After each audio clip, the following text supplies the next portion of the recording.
Hello students, sigma classes में आप सभी का बहुत बहुत स्वागत है। आज के वीडियो में पढ़ेंगे हम कक्षा 10 की गणित एनसीईआरटी उसका चैप्टर नंबर 5 समांतर श्रेणी, उसकी एक्सरसाइज नंबर 5.1, इसका चौथा क्वेश्चन। इस क्वेश्चन में हमें पहले जो ये कुछ श्रेणियां दी गई हैं, इनकी हमें जांच करना है कि ये जो श्रेणियां हैं वो समांतर श्रेणी में हैं कि नहीं है, और जो श्रेणी समांतर श्रेणी में है उसके आगे के 3 पद भी हमें ज्ञात करने हैं। ठीक है, 1 से लेकर के इसके 10 तक क्वेश्चन हम पिछली वीडियो में लगा चुके हैं। इसमें हम लगाएंगे 11 से लास्ट 15 नंबर तक। तो इसका 11 नंबर क्वेश्चन देखते हैं। चौथे का 11 नंबर क्या है? पहले लिखेंगे दी गई श्रेणी इस टाइप से। ठीक है, दी गई श्रेणी क्या है? 1, ए स्क्वायर, ए क्यूब, ए की घात 4, डॉट डॉट। ठीक है, ये है हमारी श्रेणी जो दी गई है। तो इसको पहले समांतर श्रेणी में चेक करने के लिए इसके सारांतर 2 या 2 से अधिक निकालेंगे, 2 से कम नहीं निकालेंगे। तो इसमें सारांतर निकालते हैं। सारांतर डी बराबर क्या होता है? A2 minus A1। A2 माने ये दूसरा वाला पद, दूसरा पद A2 का मान ए स्क्वायर है, माइनस A1 का मान ए है। ठीक है, तो ये इसमें से अगर हम ए कॉमन ले लें, दोनों में से, इन दोनों में से अगर ए स्क्वायर और माइनस ए में से ए कॉमन ले लें तो क्या बचेगा? ए माइनस, इसमें ए कॉमन हो गया तो 1 बचा। तो ये हमारा सारांतर आ गया। एक सारांतर हम और निकालेंगे, डी बराबर A3 माइनस A2 करके। ठीक है, तो A3 का मान कितना है? A3 का मान है ए की घात क्यूब, ए क्यूब, माइनस A2 का मान कितना है? ए स्क्वायर है। ठीक है, A3 माने तीसरा पद और A2 माने दूसरा पद। अब देखिए इन दोनों में ए क्यूब माइनस ए स्क्वायर में ए स्क्वायर हमको कॉमन मिल जाएगा, क्योंकि दोनों में। तो ए क्यूब में से ए स्क्वायर का जब भाग लगाएंगे तो यहाँ ए बचेगा, और माइनस ए स्क्वायर को ए स्क्वायर से भाग लगाएंगे तो 1 बचेगा। सारांतर समान नहीं है, क्योंकि इसमें यहाँ पे ए है और यहाँ पे ए स्क्वायर, बाकी तो सेम है, जितना ये है उतना ये तो सेम है, लेकिन यहाँ ए है और यहाँ ए स्क्वायर जो कि समान नहीं है। तो यहाँ लिखेंगे चूंकि सारांतर समान नहीं है, अतः दी गई श्रेणी एपी में नहीं है। दी गई श्रेणी जो है वो एपी में है कि नहीं है? मतलब एपी माने समांतर श्रेणी में नहीं है। और अगर ये श्रेणी समांतर श्रेणी में ही नहीं है तो इसके आगे के 3 पद निकालने की कोई ज़रूरत नहीं है। अब इसका 12वां क्वेश्चन देखते हैं। 12वां क्वेश्चन क्या है? √2, √8, √18, √32, डॉट डॉट। तो ये जो प्रथम पद हो गया A1, और ये हो गया द्वितीय पद A2, ये हो गया तीसरा पद A3, ये हो गया चौथा पद A4, इस प्रकार से। ठीक है, तो इसका पहले चेक करते हैं समांतर श्रेणी में है कि नहीं। तो इसका सारांतर निकालिए। सारांतर डी बराबर क्या होता है? A2 minus A1। A2 का मान कितना है? √8, √8 माइनस A1 का मान कितना है? √2। तो √8 को हम कुछ लिख भी सकते हैं। √8 को लिख सकते हैं 4 × 2, 4 दूनी 8 होता है ना, तो 8 को हम क्या लिख सकते हैं? 4 × 2 माइनस √2। अब इस 4 का वर्गमूल जो होता है वो 2 होता है, तो 4 का वर्गमूल 2 हो गया, और √2 माइनस √2। इन दोनों में से हम देखें, यहाँ पे कुछ गुणांक नहीं है तो यहाँ पे 1 होता है। ठीक है, तो 2 √2 में से 1 √2 घटा दीजिए, तो यहाँ पर केवल 1 √2 बचेगा, तो 1 लिखा नहीं जाएगा, केवल √2 बचेगा। ठीक है, एक सारांतर निकाल लेते हैं इसका डी बराबर सूत्र लगा लीजिए A3 माइनस A2 का। तो A3 का मान कितना है? √18 है। A3 का मान कितना है? √18 माइनस A2 का मान कितना है? √8 है। अब √18 को हम लिख सकते हैं 9 × 2 और रूट, 9 दूना 18 होता है कि नहीं होता है, और माइनस √8 को कर सकते हैं 4 × 2। तो ये 9 का वर्गमूल कितना होता है? 3, ये बाहर निकल आएगा और 2 रूट के अंदर रह जाएगा, माइनस इसमें 4 का वर्गमूल 2 बाहर निकल आएगा, 2 रूट के अंदर रह जाएगा। तो 3 √2 में से 2 √2 घटा दीजिए, तो 1 √2 बचेगा, 1 लिखा नहीं जाएगा। तो देखिए दोनों में सारांतर समान आ गया ना, तो यहाँ लिखेंगे चूंकि सारांतर समान है, सारांतर डी क्या है? समान है, अतः दी गई श्रेणी एपी में है, समांतर श्रेणी में है, एपी में है। अब ये श्रेणी जो एपी में होगी तो इसके आगे के अब 3 पद भी निकालने हैं। तो 3 पद निकालने के लिए इसका पहले प्रथम पद लिख लीजिए। प्रथम पद ए बराबर, प्रथम पद क्या है? प्रथम पद ये है √2, ये इसका प्रथम पद है। तो यहाँ लिखे प्रथम पद ए बराबर √2 और सार्वंतर डी बराबर भी कितना है? √2 ही है। तो इसका देखिए 1 से लेकर के 4 तक पद तो हमको पता है, इसका 5वां, 6वां और 7वां पद निकालिए।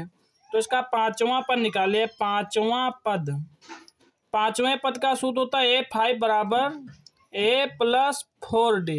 ठीक है, तो A का मान √2 है प्लस 4 गुणे और D का मान भी √2 है। तो ये हो जाएगा √2 प्लस 4 √2। तो ये 4 √2 और √2 हो जाएगा जोड़ के 5 √2। और 5 √2 को हम कुछ लिख भी सकते हैं। 5 को अगर अंडर रूट के अंदर लेके जाएं तो 5 को लिख सकते हैं 5 गुणे 5 2 बार, और गुणे 2 तो पहले से है। तो 5 25 दूनी 50, तो यह √50 आ जाएगा। ठीक है, अब 6वां पद निकालते हैं। 6वें पद का सूत्र क्या होता है? A6 बराबर A + 5D। तो A का मान कितना है हमारा? √2 है प्लस 5 गुणे D का मान भी √2 है। तो √2 प्लस 5 को रूट के अंदर ले जाओ, चाहे पहले इसको जोड़ लो, 5 √2 ही लिखो। 5 √2 और ये 1 √2 तो हो जाएगा हमारा 6 √2। आप 6 को रूट के अंदर लेके जाइए, तो √6 को लेके जाओगे तो 6 गुणे 6 और गुणे 2, ये हो जाएगा 6 × 36, 36 दूनी 72, ये √72 हो जाएगा 6वां पद। ठीक है, इसी प्रकार 7वां पद निकाल लेते हैं।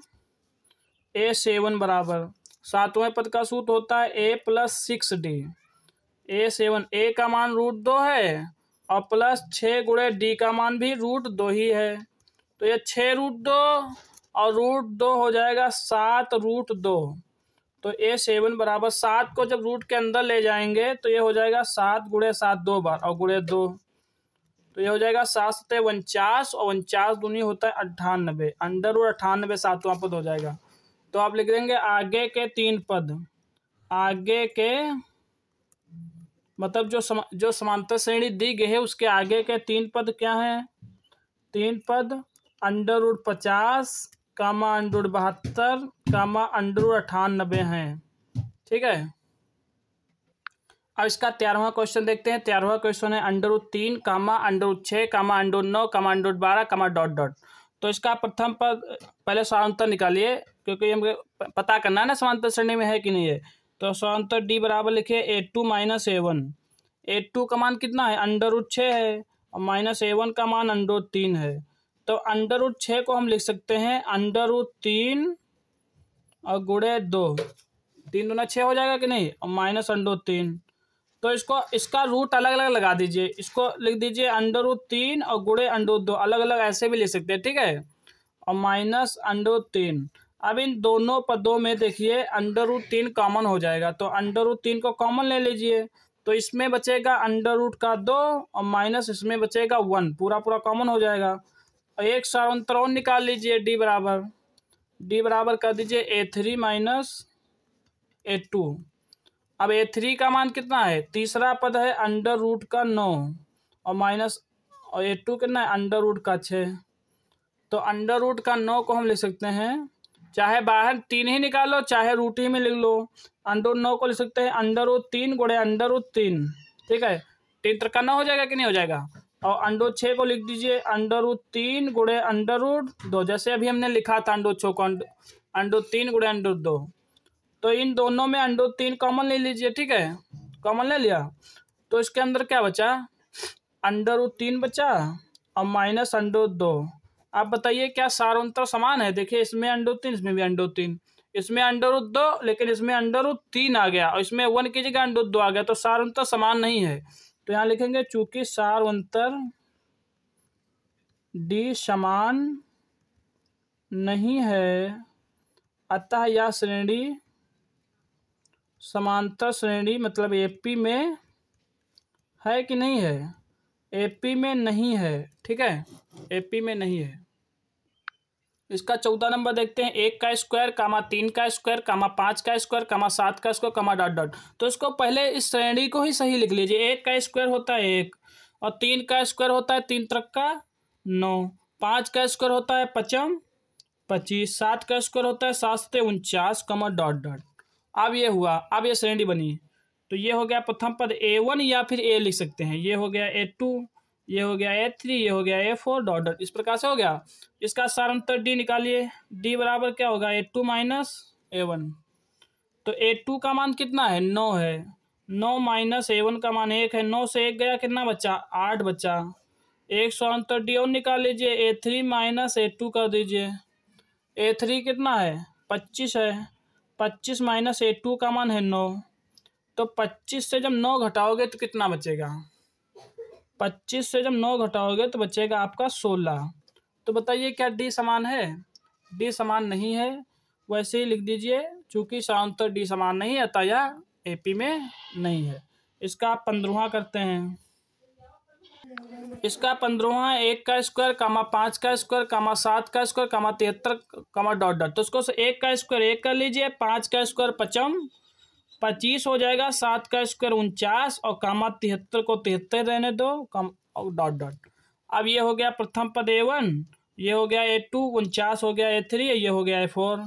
ठीक है, इसका D सारांतर निकाले। D बराबर A2 माइनस A1। A2 कितना है, 25 है।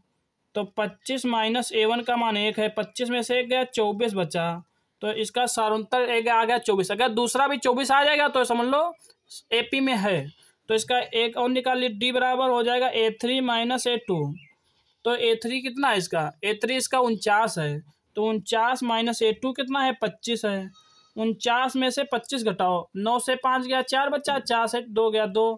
इसका दोनों जो है सारांतर D 24 आ गए। तो यहाँ पर लिखेंगे चूंकि सारांतर D समान है अतः यह श्रेणी समांतर श्रेणी अर्थात AP में है। अब इसके आगे के 3 पद निकालते हैं। तो यहाँ लिखेंगे आगे के 3 पद। आगे के 3 पद, तो आगे के 3 पद कौन कौन से होंगे, 4 तो पता ही हैं। तो 3 पद आगे के निकालने के लिए पहले प्रथम पद और सारांतर यहाँ पर लिख लो।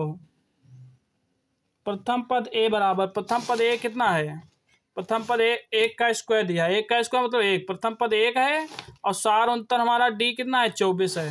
तो प्रथम पद A बराबर 1 और सारांतर D बराबर कितना, 24। अब 4 तक तो पता ही है पद, 5वां 6ठा 7वां निकाल लीजिए। तो 5वें पद का सूत्र होता है A5 बराबर A प्लस 4D। यहाँ ये हिंदी में भी लिख सकते हो 5वां पद। ठीक है, तो A5 बराबर A का मान 1 प्लस 4 गुणे D का मान 24। 1 प्लस 24 चौको कितना होता है, 4 चौको 16, 4 दूनी 8, 9 96, 1 97। तो 5वां पद आ गया हमारा 97। अब 6ठवां पद निकाल लो। 6ठवां पद A6 बराबर A प्लस 5D। A का मान 1 प्लस 5 गुणे 24। 24 पंजे कितना होता है, 24 पंजे देखिए 5 चौ 20, 5 दूना 10, 120। 120 में 1 जोड़िए तो 121 हो गया। A6 बराबर 121। 7वां पद निकाल लीजिए। A7 बराबर A प्लस 6D। A का मान 1 प्लस 6 गुणे 24। 1 प्लस 24 छक्का, तो 6 चौक 24 का 4 हासिल आया 2, 6 दूनी 12, 2 14, 144 होता है। ठीक है, 144 में 1 जोड़िए तो 145 हो गया। तो आगे के 3 पद लिख दीजिए। आगे के 3 पद 97 कामा 121 कामा 145 हैं। इस प्रकार से क्वेश्चन सॉल्व हो गया। Thanks for watching sigma classes video.